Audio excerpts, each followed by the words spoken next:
এই ভিডিওতে আমরা চতুর্থ শ্রেণী প্রথম পর্যায়ক্রমিক মূল্যায়নের বাংলা ৬ নম্বর স্কুলের প্রশ্ন উত্তরগুলো আলোচনা করব।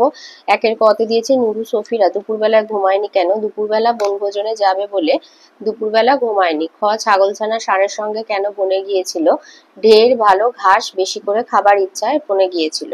গ দোতলা পুতুল ঘরকে সুন্দর করে সাজিয়ে দিয়েছিল। দোতলা পুতুল ঘর লেখিকার মা সুন্দর করে সাজিয়ে দিয়েছিল।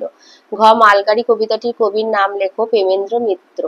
ও পাঠশালায় যাওয়ার পথে কথকের মনে কোন কল্পনা জেগে ওঠে? ফেরিওয়ালা হওয়ার কল্পনা জেগে ওঠে। চ বলেছে লুসাই পাহাড়কে ভয়ঙ্কর জায়গা বলা হয়েছে কেন?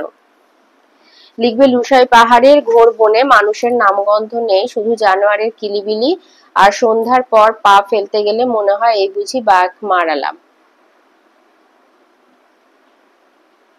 লিখবে জনমানবহীন জায়গা। লুসাই পাহাড় হচ্ছে জনমানবহীন জায়গা, জানোয়ারে ভর্তি, আর সন্ধ্যার পর পা ফেলতে গেলে মনে হয় এই বুঝি বাঘ মারালাম।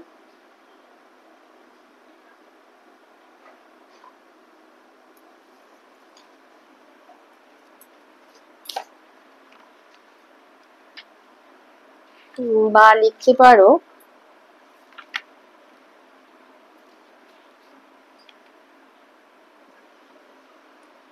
হিংস্র জন্তুতে পূর্ণ, সেখানে জনমানবহীন বন জঙ্গল হিংস্র জীবজন্তুতে পূর্ণ, আর সেখানে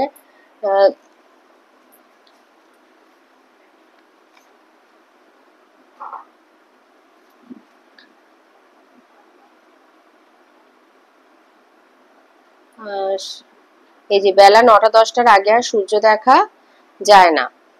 তাহলে লিখবে যে জনমানবহীন, জানোয়ারে পরিপূর্ণ, আর বেলা ৯টা-১০টার আগে সূর্য দেখা যায় না।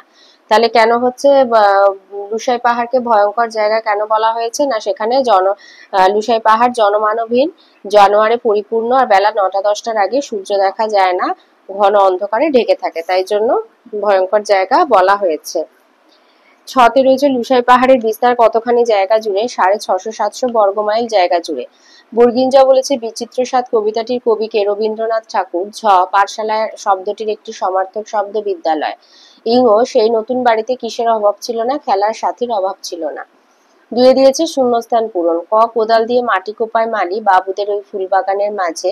খ রাধুনীদের শখের আধার পড়ে গেছে ধুম, বৈশাখ মাসের এই দুপুরে নাইকো কারো ঘুম।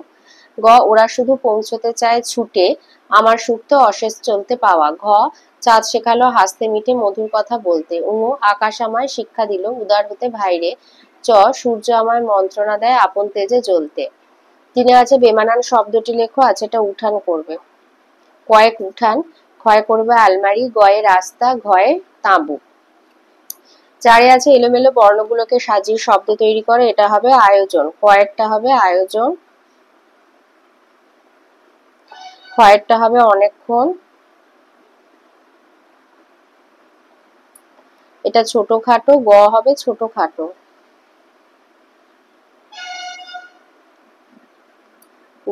ঘ হবে গুরু গম্ভীর।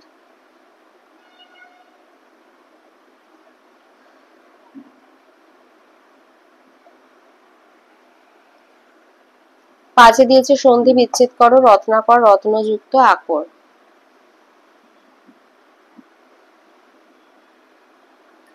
স্বস্তি হবে সুযুক্ত অস্তি।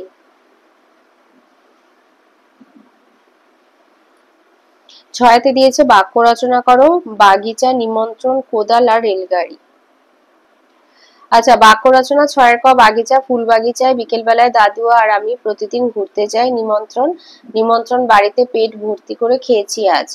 আর কোদাল দিয়ে লিখবে চাষি কোদাল দিয়ে আগাছা পরিষ্কার করে। আর রেলগাড়ি, প্রতিদিন রেলগাড়ি করে কয়েক হাজার মানুষ যাতায়াত করে। সাথে আছে অর্থলেখ। কর্মী হলো কাজে দক্ষ, চমৎকার হবে সুন্দর। কর্মী লিখবে কাজে দক্ষ, চমৎকার, সুন্দর। আটে দিয়েছে বিশেষণ পদগুলির বিশেষ্য রূপটি লেখো। কর্মী, কর্ম, কঠোর, কঠোরতা।